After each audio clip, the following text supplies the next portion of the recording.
How to fix Roblox encountered an unexpected error memory dump problem. To do this, go to the search section and open Exploit Protection.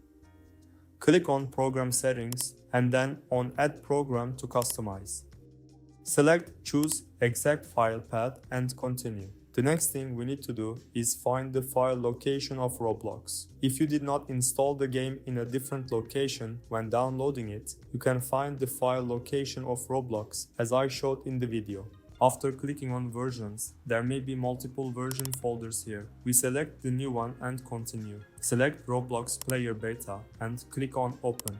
The next thing we need to do is toggle off the Control Flow Guard and Hardware Enforced Stack Protection settings. Click on Apply to save the changes and restart our computer.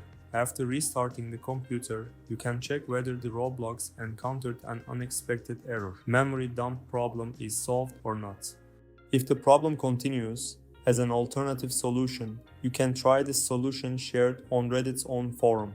Since it has worked for many people, it is a solution worth trying.